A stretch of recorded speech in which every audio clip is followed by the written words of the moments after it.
ఆంధ్రప్రదేశ్ కాస్త అరాచక ప్రదేశ్ గా మారిపోయింది. రాజ్యాంగ ఉల్లంఘనలు అనేది ఆంధ్రప్రదేశ్ లో అత్యంత దారుణంగా కొనసాగుతూనే ఉన్నాయి. పోలీసులు సైతం రెడ్ బుక్ రాజ్యానికి సెల్యూట్ చేసినటువంటి పరిస్థితి గడిచిన 9 నెలలుగా కనిపిస్తుంది. అందులో భాగంగానే ఎవరైతే ప్రశ్నిస్తున్నారో ప్రశ్నించేటువంటి గొంతులను నిలిమేసేటువంటి కార్యక్రమాన్ని యథేచ్ఛగా కొనసాగిస్తున్నటువంటి పరిస్థితి. ఒకవైపు వైఎస్ఆర్ కాంగ్రెస్ పార్టీ సంబంధించినటువంటి కార్యకర్తల నుంచి నాయకుల వరకు అందరినీ టార్గెట్ చేసి వారి మీద కేసులు పెడుతూనే మరోవైపు రాజకీయాలతో సంబంధం లేకుండా సినిమా ఫీల్డ్ లో ఉన్నటువంటి వ్యక్తుల మీద కూడా కేసులు పెడుతున్నారు. అందులో భాగంగానే పోసాని కృష్ణమురళి మీద కూడా ఇప్పుడు ఏకంగా 16 కాదు 17 కేసులు కూడా పెట్టినట్టు మనకు సమాచారం అవుతుంది. అసలు ఎందుకు ఈ విధంగా జరుగుతుంది ఏంటనేది పోసాని కృష్ణమురళికి సంబంధించి కేసును మొదటి నుంచి చూస్తున్నటువంటి వైఎస్ఆర్ కాంగ్రెస్ పార్టీకి సంబంధించినటువంటి లీగల్ సెల్ రాష్ట్ర అధ్యక్షుడు మనోహర్ రెడ్డి మనతో ఉన్నారు. సార్, పోసాని మీద ఇప్పటికే 16, 17 కేసులు అన్నారు.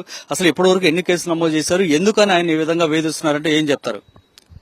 ఇప్పుడు సినీ నటుడు పోసాని కృష్ణమురళి పైన ఇప్పటికే దాదాపు 17 కేసులు పెట్టారు. ఆ 17 కేసుల్లో 11 కేసులు దాదాపు ఒకే కంటెంట్ కు సంబంధించినవి. టీవీ5 లో బీఆర్ నాయుడు, టీవీ5 యజమాని బీఆర్ నాయుడు తిట్టినాడనే అభియోగంతో పోసాని కృష్ణమురళి పైన ఈ కేసులన్నీ పెట్టడం జరిగింది. దాదాపు 11 కేసులు ఒకే కంటెంట్ పైన పెట్టడం రాష్ట్రంలో ప్రథమంగా చూస్తున్నాం. అంటే ఇంతకుముందు సోషల్ మీడియా పైన కూడా ఇలాంటి కంటెంట్ తోనే అనేక కేసులు పెట్టడం జరిగింది. అదేవిధంగా ఇక్కడ పోసాని కృష్ణమురళి గారి పైన కూడా టీవీ5 అధినేత బీఆర్ నాయుడును తిట్టినాడనే అభియోగంతో మోపి దాదాపు 11 కేసులు క్రైమ్ నెంబర్లు వివిధ పోలీస్ స్టేషన్లో రాష్ట్ర వ్యాప్తంగా రిజిస్ట్రేషన్ చేయడం జరిగింది.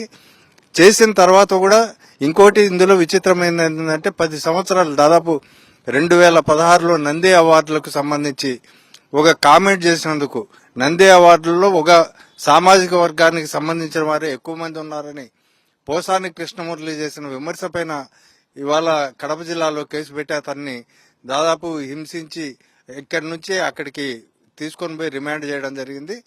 రిమాండ్ చేసిన తర్వాత అంతవరకు ఉన్న ఎఫ్ఐఆర్లు వివిధ స్టేషన్లో ఉన్న ఎఫ్ఐఆర్లను ఏ ఎఫ్ఐఆర్ కూడా బయటికి రానివ్వకుండా లేకపోతే కంప్యూటర్లో అప్లోడ్ చేయకుండా కోర్టులకు పంపించకుండా చాలా జాగ్రత్త వహించి చాలా ఆర్గనైజ్డ్ గా పోలీసు వాళ్ళు చేసినట్టు మనకు సుస్పష్టంగా అర్థమవుతోంది. అంటే ఒకే కంటెంట్ మీద రాష్ట్ర వ్యాప్తంగా అనేక చోట్ల కేసులు పెడుతున్నారు. నిజానికి అది రాజ్యాంగ ఉల్లంఘన కాదా? ఒకే కంటెంట్ మీద ఇన్ని చోట్ల కేసులు పెట్టే అవకాశం ఉందా?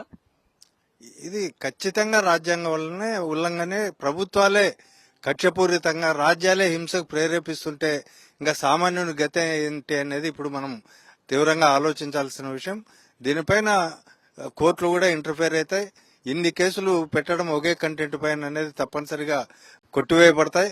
అయితే తాత్కాలికంగా హింసించేదానికి ఇవన్నీ కూడా ఈ ప్రభుత్వం పన్నాగం పన్ని ఒకే వ్యక్తి పైన ఒకే కంటెంట్ కు సంబంధించి 11 కేసులు పెట్టడం అనేది దారుణమైన విషయంగా. అదేవిధంగా ఇంతకుముందు సోషల్ మీడియాలో కూడా కేసుల్లో కూడా ఇలాగే జరిగాయి.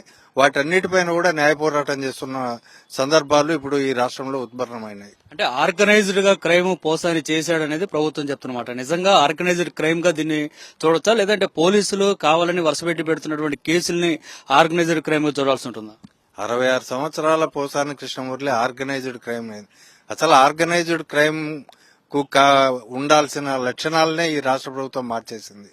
సైబర్ క్రైమ్ లాంటి నేరాల్లో ఎక్కడ ఏదైనా కిడ్నాపింగో లేకపోతే గెయిన్ ఫర్ మర్డరో లేకపోతే లూటీ చేయడమో ఆన్లైన్ బ్యాంకింగ్ ఫ్రాడ్ లో ఇలాంటి వాటికి ఉపయోగించాల్సిన 11 సెక్షన్ ని దేశంలో ఎక్కడా లేకుండా ఈ రాష్ట్రంలో సోషల్ మీడియా పైన ఉపయోగిస్తున్నారు. దీనిపైన సుప్రీంకోర్టులు జడ్జిమెంట్స్ వచ్చాయి. అలాగే ఈ హైకోర్టులో కూడా సెక్షన్ 111 అనేది సోషల్ మీడియా కార్యకర్తలకు వర్తించదని చెప్పినప్పటికీ అదే పనిగా కోర్టుల పైన కూడా గౌరవం లేకుండా రాజ్యాంగం పైన గౌరవం లేకుండా ఈ ప్రభుత్వానికి వంత పాడుతున్నటువంటి పోలీసు వ్యవస్థ తప్పుడు కేసులు పెడుతోంది. తద్వారా కక్షపూరిత రాజకీయాలకు ఈ రాష్ట్రంలో శ్రీకారం చుట్టి దాన్ని కొనసాగిస్తున్న సందర్భమే పోసాని కృష్ణమురళి అరెస్ట్.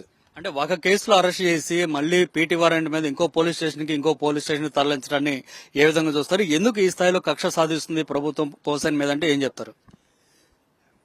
ఇది చాలా ఆర్గనైజ్డ్ గా వీళ్ళు నిర్వహిస్తున్నారు. ఎందుకంటే కడపలో పెట్టిన కేసు 2016 సంవత్సరానికి సంబంధించిన కేసు. కానీ 2025 ఫిబ్రవరిలో ఎవరో కంప్లైంట్ ఇస్తే దాంట్లో కేసు రిజిస్టర్ చేయడం జరిగింది. అదేవిధంగా అతన్ని ఇక్కడికి వివిధ 17 స్టేషన్లలో పెడితే అక్కడి నుంచి ఎక్కడికి నరసరావుపేటకి తీసుకురావడం, నరసరావుపేట నుంచి గుంటూరు జైలుకు, గుంటూరు నుంచి ఆదోనికి తీసుకెళ్లడం అనేది కూడా అంటే 100 కిలోమీటర్లు రోజు తిప్పుతున్నారు. నరసరావుపేటకు తెచ్చినప్పుడు గుంటూరులో కూడా కేసులు నమోదైనాయి. గుంటూరు స్టేషన్ లో కూడా పీటీ వారెంట్ ఇవ్వచ్చు. విజయవాడలో కేసులు నమోదయ్యాయి. అదేవిధంగా బాపట్లలో నమోదైనాయి.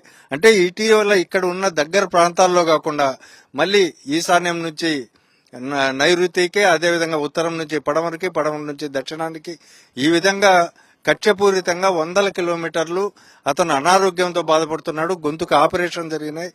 హార్టుకు సంబంధించిన మందులు తీసుకున్నప్పటికీ ఈ ప్రభుత్వానికి కనికరం లేకుండా కేవలం పూరిత ధోరణితో పోసాని కృష్ణమురళిని, అదేవిధంగా సోషల్ మీడియా కార్యకర్తలను హింసించాలనే కుట్రలో భాగంగా ఇవన్నీ ఈ ప్రభుత్వం రాజ్యహింసకు పాల్పడుతోందనేది వాస్తవం.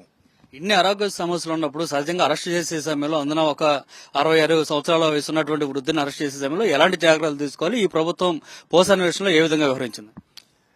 పోసాని విషయంలో మామూలుగా డాక్టర్లకు చూపించి అతను రిమ్స్ హాస్పిటల్లో కూడా చేర్పించడం జరిగింది. అయితే ఈ ప్రభుత్వమే కుట్ర పన్ని మేనేజ్ చేసి మీడియాల ద్వారా లీకులు ఇప్పించి తర్వాత అదే పని దాన్ని ఒక ఎగతాళిగా పోసాని కృష్ణమురళి డ్రామాలు ఆడుతున్నారనేది విపరీతంగా ఈ రాష్ట్రంలో ప్రచారం చేయడం అనేది దురదృష్టకరం.